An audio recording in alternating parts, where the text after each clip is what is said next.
Assistant prison officer പരീക്ഷയ്ക്ക് എത്ര mark ഉണ്ടെങ്കിൽ ജോലി കിട്ടും? ഒരുപാട് കുട്ടികൾ ചോദിക്കുന്ന ഒരു സംശയമാണ്. വളരെ കൃത്യമായി എത്ര മാർക്ക് ഉണ്ടെങ്കിലാണ് നിങ്ങൾക്ക് ജോലി കിട്ടുക എന്നുള്ളത് നമുക്ക് വളരെ ഡീറ്റെയിൽ ആയിട്ടൊന്ന് പരിശോധിക്കാം.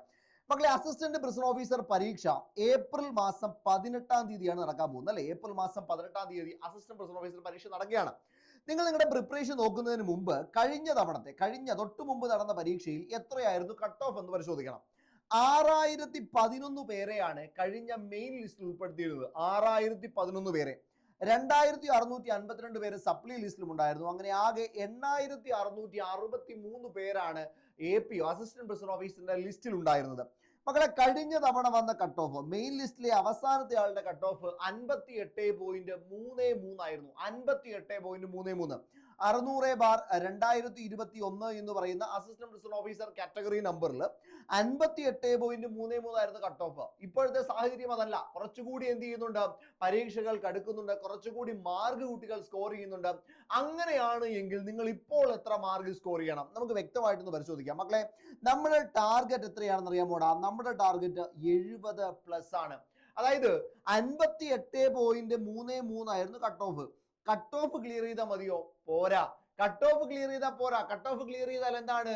നമുക്ക് ജസ്റ്റ് കട്ട് ഓഫ് ക്ലിയർ ചെയ്തു എന്ന് മാത്രമേ ഉള്ളൂ. നമുക്ക് ജോലി കിട്ടാനുള്ള സ്കോർ വേണമെങ്കിൽ കുറച്ചുകൂടി എന്ത് ചെയ്യേണ്ടി വരും? നമ്മൾ മുന്നോട്ട് പോകേണ്ടി വരും. അതായത് നമുക്ക് 70+ ഉണ്ടെങ്കിൽ നമുക്ക് എന്ത് ചെയ്യാൻ പറ്റും? ജോലി അങ്ങോട്ട് ഉറപ്പിക്കാൻ പറ്റും. ജോലി അങ്ങോട്ട് ഉറപ്പിക്കാനുള്ള സ്കോറിലേക്ക് എത്താൻ പറ്റും.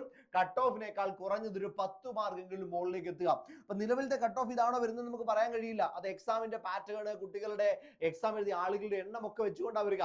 ഇത്തവണ കഴിഞ്ഞ തവണത്തെ അത്രയും കോമ്പറ്റീഷൻ ഇല്ല, അല്ലെങ്കിൽ ആളുകളുടെ എണ്ണം കുറവാണ്. ഏതാണ്ട് 1 ലക്ഷത്തോളം ആളുകളുടെ എണ്ണം കുറവാണ് എന്നൊരു പ്രത്യേകതയുണ്ട് അല്ലേ? 1,30,000 അടുത്ത് ആളുകൾ മാത്രമേ ഈ പ്രാവശ്യം പരീക്ഷ എഴുതുന്നുള്ളൂ. അതിന്റെ ഒരു ബെനിഫിറ്റ് നിങ്ങൾക്ക് തീർച്ചയായിട്ടും കിട്ടും. എന്നിരുന്നാലും നമുക്ക് 70+ മാർക്ക് സ്കോർ ചെയ്യാനായിട്ട് പറ്റണം. എങ്ങനെ സ്കോർ ചെയ്യാനായിട്ട് പറ്റും? ഏത് രീതിയിൽ നമ്മൾ പ്രിപ്പയർ ചെയ്യണം? ഞാൻ നിങ്ങൾക്ക് പറഞ്ഞുതരാം. മക്കളെ, ഇതാണ് നിങ്ങളുടെ സിലബസ് എന്ന് പറയുന്നത്. ഇതില് പൊതുവിജ്ഞാനത്തിൽ നിന്നും അതേപോലെ തന്നെ ഇംഗ്ലീഷ്, മാത്സ്, മലയാളം സ്പെഷ്യൽ ടോപ്പിക്കിൽ നിങ്ങൾക്ക് ചോദ്യങ്ങൾ വരും. ഇതിൽ മക്കളെ ഒന്ന് കൃത്യമായിട്ട് നോക്കിയിടാം. അസിസ്റ്റന്റ് പ്രിസൺ ഓഫീസറിന്റെ സ്പെഷ്യൽ ടോപ്പിക്കിന് 20 മാർക്കുണ്ട്. 20 മാർക്കിന് ടോപ്പിക്കൽ സ്പെഷ്യൽ ടോപ്പിക്കിൽ മാത്രമുണ്ട്.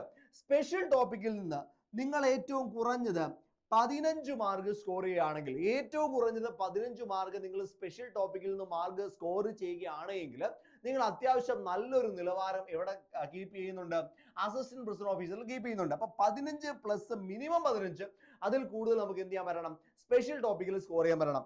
അതേപോലെ തന്നെ ഇംഗ്ലീഷ്, മാത്സ്, മലയാളം ഇതിൽ നിന്ന് മൂന്നിൽ നിന്നും, അതായത് ഇംഗ്ലീഷിൽ നിന്നും മാത്സിൽ നിന്നും മലയാളത്തിൽ നിന്നും മിനിമം 25+ എന്ത് ചെയ്യാൻ പറ്റണം? നിങ്ങൾക്ക് സ്കോർ ചെയ്യാൻ പറ്റണം. 25-ൽ കൂടുതൽ നിങ്ങൾ സ്കോർ ചെയ്യണം. ആ രീതിയിൽ നിങ്ങൾ ഇംഗ്ലീഷ്, മാത്സ്, മലയാളത്തെയും പരിധിയിലാക്കുക. അങ്ങനെയാണെങ്കിൽ ഈ 2 ടോപ്പിക്കിൽ നിന്നും മാത്രമായി നിങ്ങൾക്ക് 40+ എന്ത് ചെയ്യാൻ പറ്റും? സ്കോർ ചെയ്യാൻ പറ്റും. സ്പെഷ്യൽ ടോപ്പിക്കിൽ നിന്നും ഇംഗ്ലീഷ്, മാത്സ്, മലയാളത്തിൽ നിന്നും മാത്രമായിട്ട് നിങ്ങൾക്ക് എന്ത് ചെയ്യാൻ പറ്റും മക്കളെ?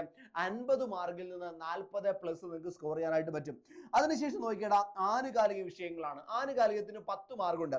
പക്ഷെ നിങ്ങൾ ഇവിടെ കലാകായികം കൂടി ചേർത്താകെ 14 മാർക്ക് നിങ്ങൾ കറണ്ട് അഫെയറിൽ നോക്കാം.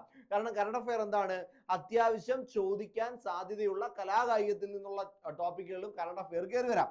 ആ 14 മാർക്കിൽ, ആ ടോട്ടൽ 14 മാർക്കിൽ നിന്ന് നിങ്ങൾ മിനിമം 8+ സ്കോർ ചെയ്യാനായിട്ട് നോക്കണം. കറണ്ട് അഫെയർ ആ രീതിയിൽ നിങ്ങൾ പഠിക്കുക. ഡെയിലി കറണ്ട് അഫെയറും 2025 മുതലുള്ള കറണ്ട് അഫെയർസും ആ രീതിയിൽ നിങ്ങൾ പഠിച്ചു മാറ്റാനായിട്ട് ശ്രമിക്കുക. അങ്ങനെയാണെങ്കിൽ 8+ സ്കോർ ചെയ്യാൻ പറ്റും. 48+ നിങ്ങൾക്ക് ഇത്രയും ഭാഗത്ത് നിന്ന് എന്ത് ചെയ്യാൻ പറ്റും? സുഖമായിട്ട് സ്കോർ ചെയ്യാനായിട്ട് പറ്റും. ബാക്കിയുള്ള ടോപ്പിക്കുകൾ, ബാക്കി മുഴുവൻ കാര്യങ്ങളും ഏതാണ്ട് ഒരു 36ഓളം മാർക്കിന് ടോപ്പിക്കുകൾ മോളിൽ കിടപ്പുണ്ട്. അതിലെ ചരിത്രത്തിൽ നിങ്ങൾക്ക് ഒരു 3 മാർക്ക്, ഭൂമിശാസ്ത്രത്തിൽ നിന്ന് 3 മാർക്ക്, ധനതത്വശാസ്ത്രത്തിൽ നിന്ന് 4 മാർക്ക് വരെ എന്ത് ചെയ്യാൻ പറ്റും? സ്കോർ ചെയ്യാൻ പറ്റും. അവിടെ നിന്ന് ബജറ്റിൽ നിന്നുള്ള ചോദ്യങ്ങൾ ഉൾപ്പെടെ എന്ത് ചെയ്യാം? ചോദിക്കാൻ സാധ്യതയുണ്ട്. ഇന്ത്യൻ ഭരണഘടനയിൽ നിന്ന് 6 മാർക്കിന്റെ ടോപ്പിക്കുകൾ നിങ്ങൾക്ക് സ്കോർ ചെയ്യാൻ പറ്റും. ദെൻ കേരള ഭരണവുമായി ബന്ധപ്പെട്ട് ഞാൻ 1 മാർക്കേ തൽക്കാലം പറയുന്നുള്ളൂ. ദെൻ ജീവശാസ്ത്രവുമായി ബന്ധപ്പെട്ട 3 മാർക്ക്, ദെൻ ഭൗതിക ശാസ്ത്രത്തിൽ നിന്നും അതേപോലെ തന്നെ രസതന്ത്രത്തിൽ നിന്നും ആകെ 6 മാർക്കിന്റെ ചോദ്യങ്ങളാണ് വരുന്നത്. അതിൽ മക്കളെ 3+ സ്കോർ ചെയ്യാനായിട്ട് നിങ്ങൾക്ക് പറ്റണം. ഇങ്ങനെയാണെങ്കിൽ എത്ര മാർക്കായി? 3, 3, 3, 6, 6, 3, 6, 6, 12, 13, 14, 18, ദെൻ അതിനുശേഷം 21. ടോട്ടൽ നോക്കിയിടാം. 48ഉം 21ഉം കൂടി എത്രയായി? 69 മാർക്ക് നിങ്ങൾക്ക് സ്കോർ ചെയ്യാൻ പറ്റും. ഞാനിപ്പോൾ ഈ പറഞ്ഞിരിക്കുന്ന പാറ്റേണിൽ നിങ്ങൾ പഠിച്ചു പോവാണ് എങ്കിൽ തന്നെ 69 മാർക്ക് സ്കോർ ചെയ്യാനായിട്ട് പറ്റും. അതായത് 69+ലേക്ക് എത്താനായിട്ട് പറ്റും. ഈ രീതിയിൽ നിങ്ങൾ വളരെ ശ്രദ്ധയോടെ പഠിക്കേണ്ട ടോപ്പിക്കുകൾ ഐഡന്റിഫൈ ചെയ്താണ് നിങ്ങൾ പഠിച്ചു പോകുന്നത് എങ്കിൽ ഈ സ്കോറിലേക്ക് നിങ്ങൾക്ക് എത്താൻ പറ്റും. സുഖമായിട്ട് നിങ്ങൾ 70+ എന്ന് പറയുന്ന പ്രൊജക്റ്റഡ് സ്കോറിലേക്ക് നിങ്ങൾക്ക് എത്താൻ പറ്റും. ഇതുണ്ട് എങ്കിൽ നിങ്ങൾക്ക് സേഫ് ആയിട്ട് എന്ത് ചെയ്യാൻ പറ്റും, പഠിച്ചങ്ങ് പോകാൻ പറ്റും, ഒരു സംശയവും വേണ്ട. ഇനി ഇതെങ്ങനെ പഠിക്കും, ഇതിന് ഓരോന്നിനും എങ്ങനെ പ്രയോറിറ്റി കൊടുക്കുമെന്നാണെങ്കിൽ ഇതുമായി ബന്ധപ്പെട്ട ഒരു സ്റ്റഡി ടൈം ടേബിൾ നിങ്ങൾക്ക് കൃത്യമായിട്ട് തരും. ഇത് നമ്മുടെ ക്രാഷ് ബാച്ചിന്റെ പ്രത്യേകതയാണ്. ആ ക്രാഷ് ബാച്ചിൽ ഏറ്റവും പ്രധാനപ്പെട്ട നിങ്ങൾ പഠിക്കേണ്ട ടോപ്പിക്കുകൾ മാത്രം വെച്ചുകൊണ്ട്, ഏറ്റവും ഇമ്പോർട്ടൻ്റ് ആയിട്ടുള്ള പഠിക്കേണ്ട ടോപ്പിക്കുകൾ മാത്രം വെച്ചുകൊണ്ട് ഈ സ്കോറിലേക്കൊക്കെ പോകാൻ കഴിയുന്ന തരത്തിലാണ് നമ്മൾ ക്രാഷ് ബാച്ച് സെറ്റ് ചെയ്തിരിക്കുന്നത്. ആ ക്രാഷ് ബാച്ചിന്റെ ടൈം ടേബിൾ, അതെങ്ങനെയാണ് നമ്മൾ ക്രാഷ് ബാച്ചിന്റെ ക്ലാസ്സുകൾ പ്രൊവൈഡ് ചെയ്യുന്ന ടൈം ടേബിൾ വെച്ചുകൊണ്ടുള്ള ഒരു ഡീറ്റെയിൽഡ് വീഡിയോ നമ്മൾ ചെയ്യുന്നുണ്ട്. ആ സ്റ്റഡി പ്ലാൻ നമ്മുടെ ടെലഗ്രാം ചാനൽ ഉണ്ടാവും. ടെലഗ്രാം ചാനൽ സൂപ്പർ നോട്ട്സ് എന്ന് തന്നെയാണ്. സൂപ്പർ നോട്ട്സ് എന്ന ടെലഗ്രാം ചാനൽ ഒന്ന് സെർച്ച് ചെയ്ത് നോക്കാം, അവിടോട്ടൊന്ന് പോയാൽ മതി. അതിൽ ജോയിൻ ചെയ്ത് വെച്ചോ, നിങ്ങൾക്ക് ആ സ്റ്റഡി പ്ലാൻ എന്ത് ചെയ്യുന്നുണ്ട്, താമസിയാതെ വരുന്നുണ്ട്.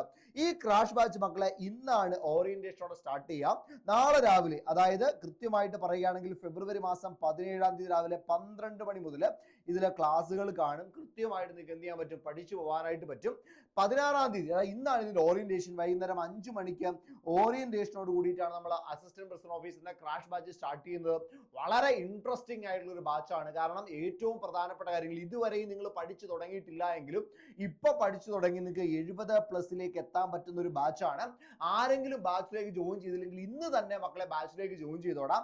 1499 രൂപ മാത്രമാണ് ഫീസ് വരുന്നത് കേട്ടോ. 1499 രൂപ മാത്രമേ ഫീസ് ഉള്ളൂ. ഇപ്പൊ നിങ്ങൾ ജോയിൻ ചെയ്യുകയാണെന്നുണ്ടെങ്കിൽ നിങ്ങൾക്ക് ജോയിൻ ചെയ്യാൻ, കാരണം 250 സ്റ്റുഡൻസിന് മാത്രമാണ് ജോയിൻ ചെയ്യാൻ പറ്റുക. ഇനി ലിമിറ്റഡ് സീറ്റ്സ് കൂടി മാത്രമേ ഉള്ളൂ. ഇന്ന് തൊട്ട് എല്ലാ ദിവസവും നിങ്ങൾ കൃത്യമായി നമ്മുടെ സ്റ്റഡി പ്ലാൻ മാത്രം ഫോളോ ചെയ്ത് പഠിച്ചു പോവുകയാണെങ്കിൽ നിങ്ങൾക്ക് നല്ലൊരു സ്കോറിലേക്ക് എത്താനുള്ള എല്ലാ സാധ്യതകളും ഉണ്ട്. അതുകൊണ്ട് മിസ് ചെയ്യരുത്, ഇപ്പൊ തന്നെ ജോയിൻ ചെയ്തോ. പരമാവധി നാളെ തന്നെ നിങ്ങൾ ജോയിൻ ചെയ്തോണം. അടിപൊളിയായിട്ട് പഠിച്ചോ മക്കളെ. എല്ലാ ആശംസകളും നേരുകയാണ്. അസിസ്റ്റന്റ് പ്രൊഫസർ ഓഫീസിന്റെ ടൈം ടേബിൾ ഒക്കെ വെച്ചുകൊണ്ട് നിങ്ങൾക്ക് കിട്ടിലൻ സ്ട്രാറ്റജി ബിൽഡ് ചെയ്ത് നമ്മൾ വെച്ചിട്ടുണ്ട്. അടിപൊളിയായിട്ട് നിങ്ങൾക്ക് പഠിച്ചു പോകാനായിട്ട് പറ്റും. നമുക്ക് ബാച്ചിൽ കാണാം.